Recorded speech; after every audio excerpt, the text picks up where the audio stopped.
ও এটা তো ক্লিয়ার, আচ্ছা, এটাতে নির্বাচন কমিশনের যে মতামত তারা দিয়েছে যে আপনার একই ব্যক্তি দলীয় প্রধান, সরকার প্রধান এবং সংসদ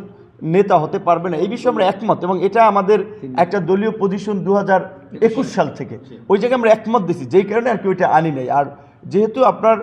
সংসদেরই আমরা মেয়াদের কথা বলছি 4 বছর, তো স্বাভাবিকভাবেই প্রধানমন্ত্রীর মেয়াদও 4 বছর, রাষ্ট্রপতির মেয়াদও 4 বছর হচ্ছে, রাইট। এটা নিয়ে আমরা অনেকবার বলেছি, তো যে কারণে হয়তো আর এখানে একমত আমরা, যেগুলো মূলত দ্বিমত ছিল ওই কেন্দ্রিক আলোচনাগুলো হয়েছে। প্রধানমন্ত্রী, কোনো ব্যক্তি পরপর দুবারের বেশি প্রধানমন্ত্রী হতে পারবে না, এটা 2021 সাল থেকে আমাদের একটা দলীয় পজিশন। তো সেই দলীয় পজিশন এখন সংস্কার কমিশনে গৃহীত হবে, শুধু এখানে তো আমাদের দ্বিমত করার কোনো প্রশ্ন নেই। আমরা একেবারে পরপর বলেন কিংবা সব মিলে আমরা পরিষ্কারভাবে বলেছি যে তার জীবদশায় দুবারের বেশি কেউ প্রধানমন্ত্রী হতে পারবে না, এবং 2বার প্রধানমন্ত্রী হওয়ার পরে আবার ওই ব্যক্তি রাষ্ট্রপতি হতে পারবে না, রাষ্ট্রপতি অযোগ্য হবেন, এটা আমরা বলেছি। আজকে টু দ্য পয়েন্টে এখানে হয়তো এখন এই আমাদের স্প্রেডশিট আলোকে আছে, ধরেন আমরা একমত এরকম জায়গায় হয়েছি যে লাগবে না আমাদের একমত থাকলে আমরা, তারা বলেছে যে অন্যান্য রাজনৈতিক দল এখানে কিছু ফ্লেক্সিবল হয়েছে এবং এটা হলে বেটার, সেই ক্রাইটেরিয়া আমরা পুরোপুরি একমত হয়েছি। যেমন দুর্নীতি দমন কমিশনের আছে 2টো, তারপরে আপনার এই যে স্থানীয় সরকারের জন্য একটা যে কমিশন করা হবে, এইটাতে আগে আমরা একমত ছিলাম না, এখন এটাতে একমত হয়েছি। তারপরে আপনার এই জাতীয় সাংবিধানিক পরিষদের কাঠামো এবং বিষয়বস্তু নিয়ে আমাদের আংশিক মত ছিল, এটাতে আমরা পুরোপুরি একমত হয়েছি। তারপরে আপনার এই যে বিশেষ করে এই পেশাজীবী সংগঠনগুলোর মধ্যে আপনার যে আপনার তাদেরকে রাজনৈতিক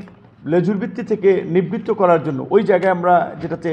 আপনার একমত ছিলাম না, সেখানে আমরা আলোচনার ভিত্তিতে কিছু বিষয়ের আলোকে আমরা একমত হয়েছি। আমরা যখন এই আমাদের সংস্কার প্রস্তাবগুলো জমা দেই, সেখানে লেখাই ছিল যে জাতীয় ঐক্যমতের ভিত্তিতে এবং সংস্কারগুলোই সরকার অধীনেই বাস্তবায়ন হবে, সেখানে আমরা বলেছি এবং আজকে সেটাই বলছি, বাস্তবায়নের জন্য গণভোট, যেহেতু এই নতুন গৃহীত সংবিধানের অধীনেই আমরা নির্বাচন করতে চাই, আমাদের দ্বিকক্ষ বিশিষ্ট একটা পার্লামেন্ট কিংবা 100 নারী সদস্য, এই বিষয়গুলোতে সব দল একমত হচ্ছে, তাহলে তো এটা এখন থেকেই শুরু করতে হবে। শুরু করতে হলে এখন তো এটাকে অ্যাকসেপ্ট করার জন্য একটা প্রক্রিয়া বা আইনি বৈধতা দেওয়ার জন্য গণভোট করলে তো এখনই করতে হবে, নির্বাচনের একই সাথে করার তো সুযোগ নেই, কারণ আমরা এই নতুন সিস্টেমে এবং এই সরকার অধীনেই নির্বাচনটা চাচ্ছি, সংস্কারগুলোর বাস্তবায়ন চাচ্ছি। না, আমরা এখানে একমত হয়েছি, যেহেতু আমাদের দীর্ঘদিনের একটা কালচার ছিল অলিখিত, এখন সেটা লিখিত হইলে ধরেন প্রধান বিচারপতি জ্যেষ্ঠতম ব্যক্তি হবে, সরকার পরিবর্তন হবে, কিন্তু প্রধান বিচারপতির ক্রোনোলজিতে কে কখন সিনিয়রিটিতে আসে কোনো চাইলেই রাজনৈতিক দল নির্ধারণ করতে পারবে না, সেই জায়গাতে আমরা মনে করছি এটা একটা সঠিক এবং বিচার বিভাগের ক্ষেত্রে এটা হওয়া উচিত। আমাদের একটা সম্ভাব্য তারিখ বিষয়ে আলাপ আলোচনা হয়েছে, আশা করা যাচ্ছে যে আপনার মে মাসের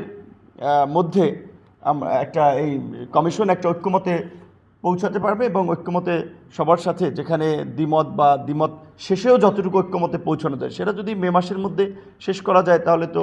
পরবর্তী একটা দ্রুত সময়ের মধ্যে প্রধান উপদেষ্টা বাস্তবায়নের একটা সিদ্ধান্ত নিতে পারবে।